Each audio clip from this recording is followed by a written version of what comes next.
Hello. In this program, we will be discussing the upcoming U.S. sanctions on Iran, as to the implications of these sanctions, especially to Turkey and to Iran and to U.S.-Turkey relations, as well as Turkey's relationship with Iran.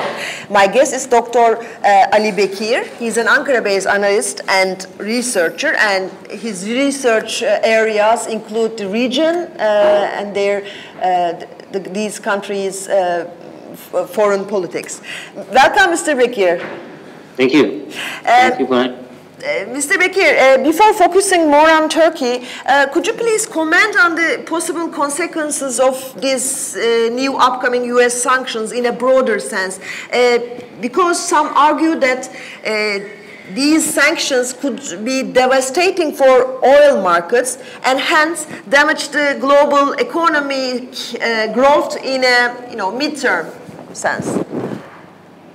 Yes, as you may know, the U.S. will impose two sets of sanctions on Iran. One is on the coming week, and the next one will be next November. I think the most important set of sanctions is the second one, because it will be covering the oil trade and the financial transactions.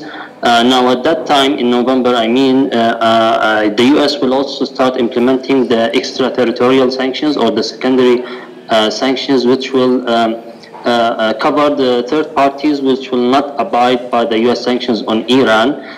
This will have negative implications not only on the internal economic situation in Iran, but also on the economic relations between Iran and other nations.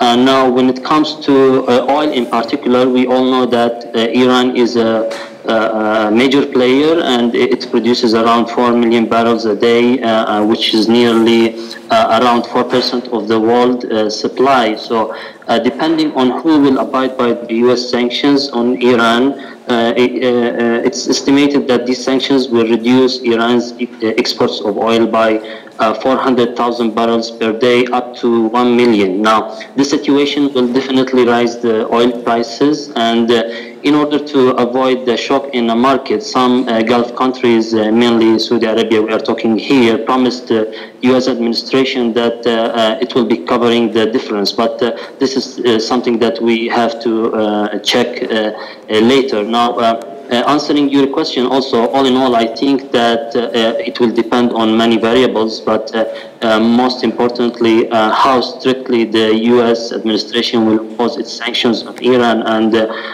who will abide by these sanctions, and if the other major oil producers will be able to cover the difference or not. You're right, but U.S. seems to be adamant at these times. They say there will be no waivers for anyone, any company, any country. And before again going on into Turkey, let me ask you about European Union, because they have many companies working in Iran, and we know that they are working on some measures, countermeasures, to protect their companies, which might still be trading by November. But do you think will they work? First of all, yes, the U.S. officials reiterated that they will impose their sanctions aggressively this time, not like the previous time. And the EU is actually preparing a set of countermeasures to the U.S. measures in order to try to keep the nuclear deal alive. Now, these EU measures are designed to prohibit the EU firms and companies from complying with the U.S. sanctions, and also to compensate them from any damages that might arise from the U.S. sanctions. The ultimate goal of these EU measures is to persuade the EU firms and companies to stay in Iran and to continue trading with Iran. Now, I think that the impact of these EU measures will be very limited, and I don't think that these EU measures will achieve their stated goals at the end, which is like to persuade the EU firms to stay in Iran and continue trading with that country, because most of the EU firms, especially the big ones we are talking about, they have huge interest with the US, and it is highly unlikely that they will risk their interest with the U.S. in order to continue working with Iran. I don't think that this will be the case. So most probably the impact of EU measures will be limited, and we already have indicators on this matter that most of the big EU firms are already leaving Iran, or some of them already left also. So as I said before, I don't think that the EU measures will be able to persuade these companies to stay in Iran. And finally, Turkey. Ankara says it will not implement the sanctions. Can Ankara, do you think, keep trading with Iran as it did previously? Is it possible to maneuver around the sanction this time again? Because also we should keep in mind that Turkey has not yet paid the full price of not complying with the US, the before sanctions. So do you think it's possible for Turkey this time?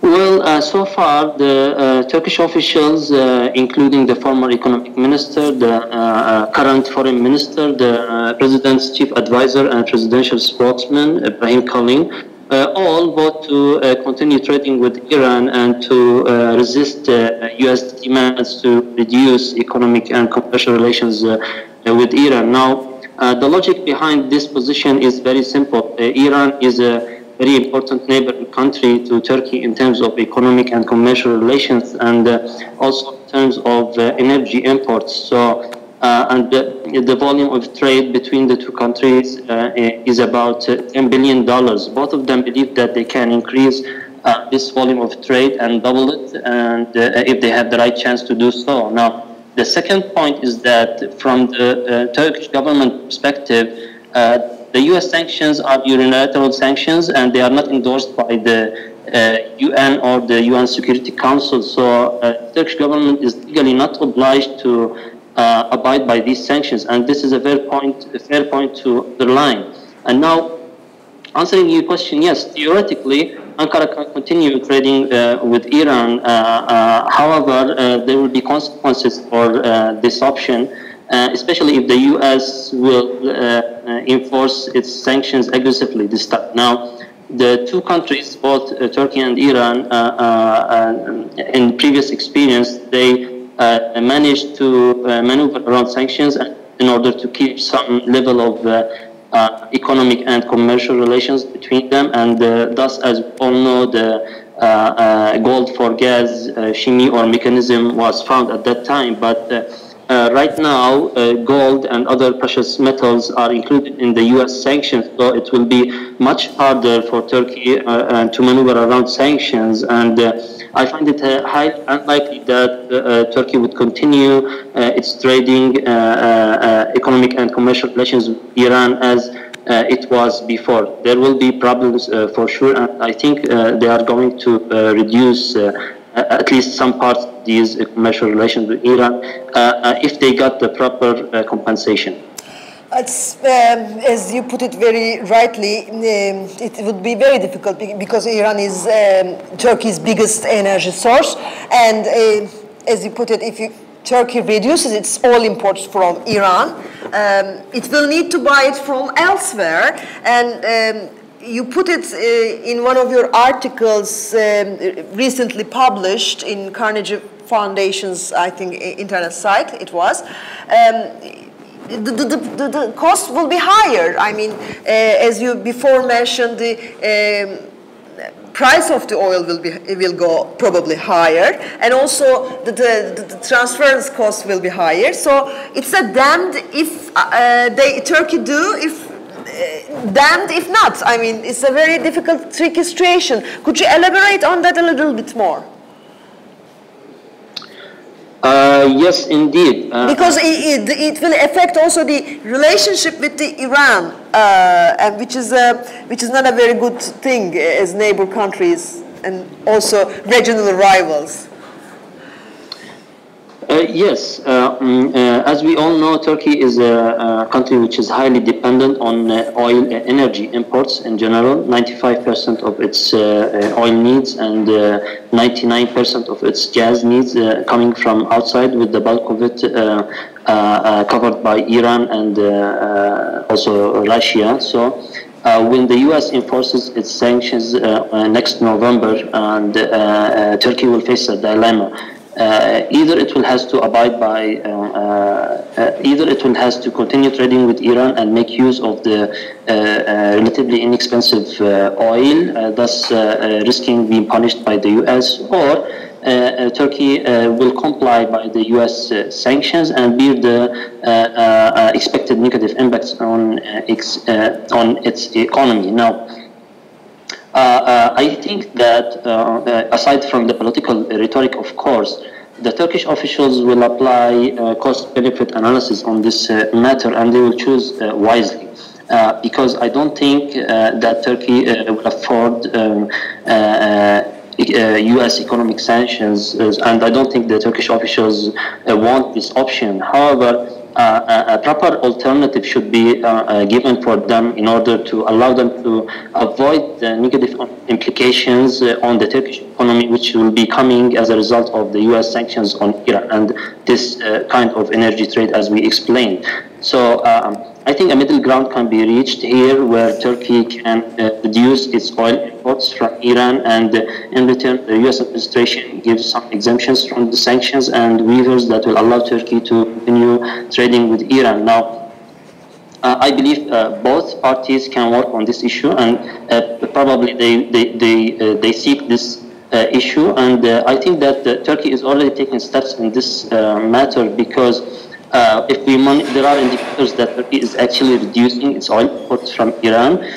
Tüpraş, as you know, the biggest oil refinery in the country, reduced its oil imports from nearly 190,000 barrels per day to 130,000 barrels per day in the last couple of months. So we have an indication that Turkey is ready to reduce, but I think they are waiting the proper compensation in order to abide by these sanctions. I think that the U.S. administration should take this positive indication in progress. Also, it will be very hard for Turkey to resist the U.S. sanctions, especially if the EU measures fail to stand against U.S., as we explained before.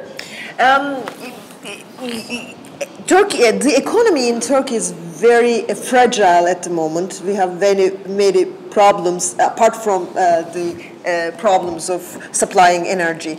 And how about Saudi Arabia? Turkish relations with Saudi Arabia is not that good at the moment, I believe. I mean, we have some problems, regional issues, Syria case, and the stance regarding the Palestinian issue and Israel, everything. But we know that Saudi Arabia is also looking forward to engulfment of Iran. They are with the U.S. in that sense. Can, for example, Saudi Arabia offer Turkey some carrots in this case? Do you think it's possible? Well, both Turkey and Saudi Arabia, despite all the problems that you have mentioned in their relation, they keep some level of good relations between each other, because they know that they need each other's in the region. And yes, answering to your questions, I think Saudi Arabia has the potential to offer some incentives for Turkey in a form of inexpensive oil, or in a form of increasing investments, or they can even increase the volume of bilateral trade, which is really not that high. So, but I don't see any indicators that Saudi Arabia is going to do so. Yes, as you mentioned, Saudi Arabia has an interest in putting more pressure on Iran, but unfortunately, the Saudi regional actions during the last 5 years all contributed to empowering Iran instead of putting more pressure on it. So, if the U.S., if the Saudi government has some ideas, to offer incentives to Turkey, this would be a great idea, and I think they should be proactive in this this matter and should act as fast as possible, because as you know, the time is limited, and the second set of sanctions is coming to be enforced next November. If you let me, I'll just go a little bit off the script and just ask your opinion about the crisis regarding Qatar. Turkey is, how is it at the moment? We don't hear much about it, but Turkey is being together with Qatar in that crisis. Would it affect, it also affected the Saudi relations in a way, but we don't have much news coming out of this crisis. How is it going at the moment? Well, because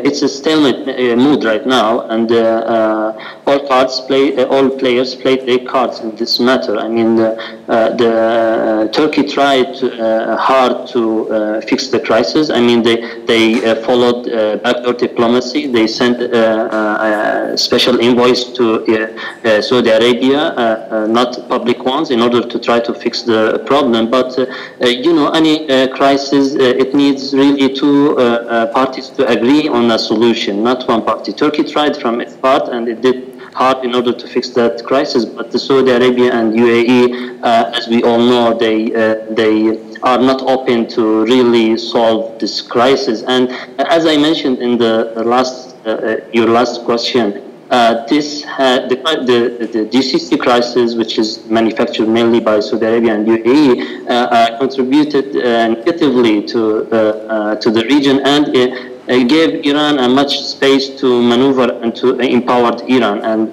this was really not good. And we have also another case which proves my point, which is the Yemeni war right now. Yes. And the Saudis for years they are unable to finish the military action or reach a political solution, and this have pretty much served the Iranian agenda in the region. So I think Turkey did what it has to do, and it's still open. There is good open channel with Saudi Arabia, but as I said before, I don't see Saudi Arabia is offering any incentives in terms of Iran. It would be good if they had this idea, and they should work on it very fast. And as regarding to Turkey-U.S. relations, they have, and we have very much difficulties at the moment.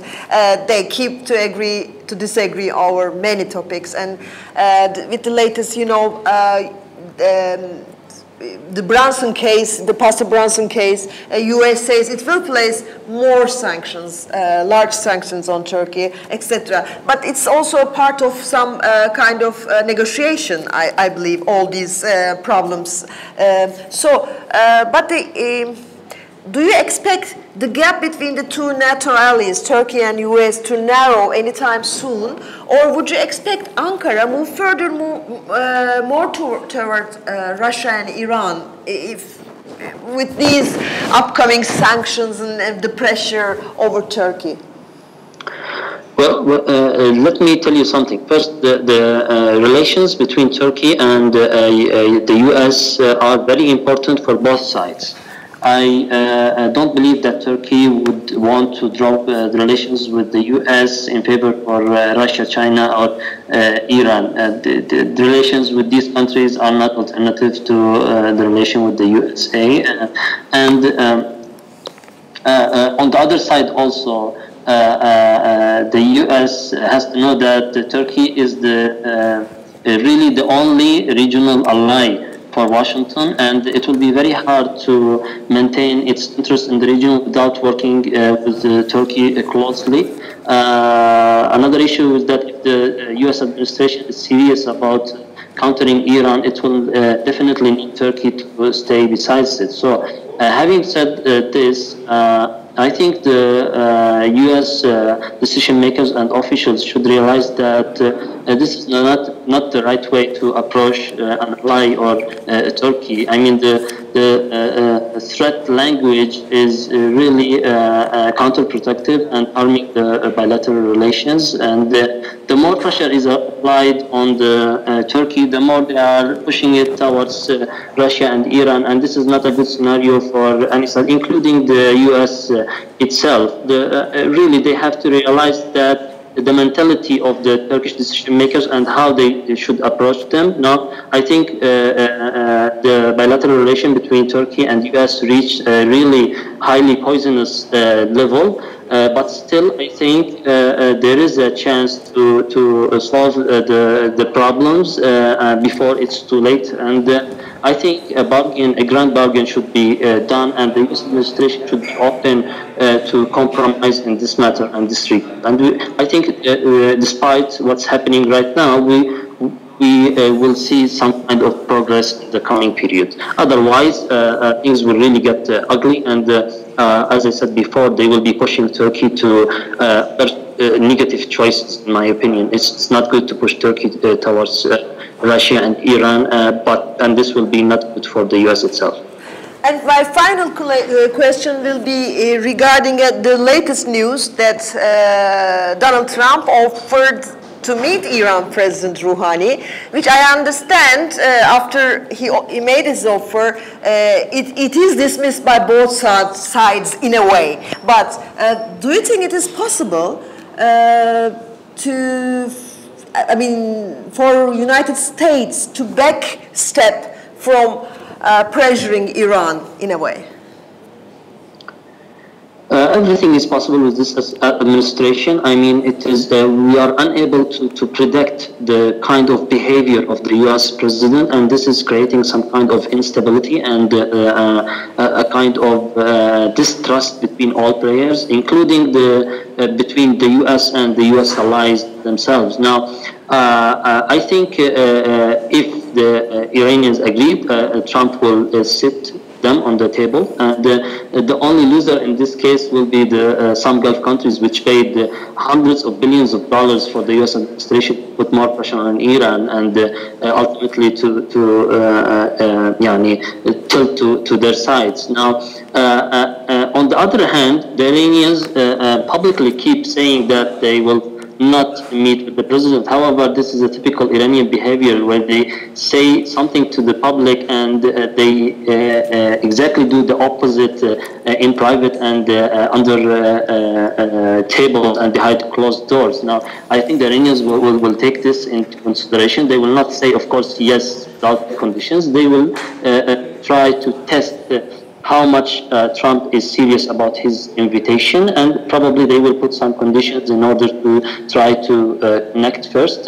Another option is that they might use backdoor channels indirectly through some countries which typically used to play such roles, and we have in this regard Oman, which is a very excellent player in this regard, and we have seen the Omani foreign minister in the last week in the U.S. doing his visit right now, and it is announced that he will be in Iran in the coming Friday, as I know. So there must be some connection in this regard, and we have to focus more on what the Omanis have to offer in this regard in the coming period. Dr. Ali Bekir, thank you very much for this insightful interview. Thank you for you and for your audience also. Thank you very much. Have a good day. Thank you. Our programs will go on a whole day. Hope to see you in another program. Bye. Bye-bye.